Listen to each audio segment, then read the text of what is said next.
you're a reform donor, and a lot of people are saying they've become a very watered-down version of their original messaging. The first point I would make is that lineups change over time. And There's only 5 of them. 40% have lost the way. Yes, but the fact is that there are so few MPs. There's the nature of the voting system. There's massive support for Reform UK, and it's going well because the message that the Reform UK is conveying on so many policy areas is chiming with the British people. But it has been watered down. Do you admit that? No, I don't admit it's been Nigel watered down. Farage has said we're not, it's impossible to do mass deportations. He's said that. The question is whether it can be done in 6 months, a year, 3 years, 5 years. That's a debatable point. He didn't say that. He just said it's not possible. Physically impossible. Do you think they're watering it down, Eddie? Well, I've seen a lot of questionable statements from people like Nigel Farage, even people like Richard Tice, with Nigel Farage's most recent statement saying that you only need to have lived in Wales for 5 years to qualify for every single benefit that a native Welsh person can get.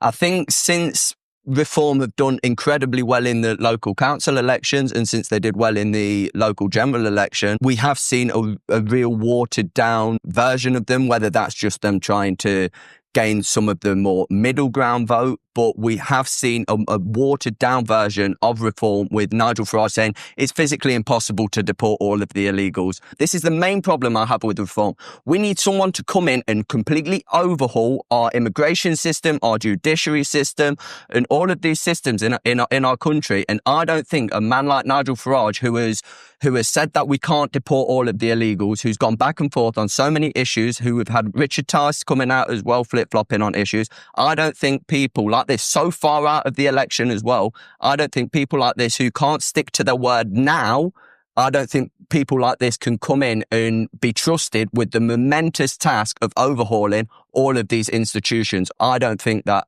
Reform have the capacities to come in and completely overhaul them. Or the will. I profoundly disagree. I think that Reform UK is a solid right-wing leaning party. What you'll have to do is to actually look at the manifesto pledges when they come out.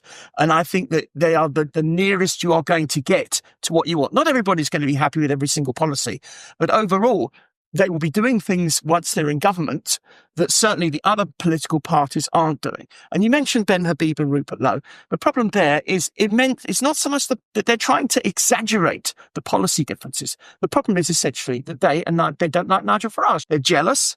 You can't blame Rupert Lowe for not liking Nigel Farage.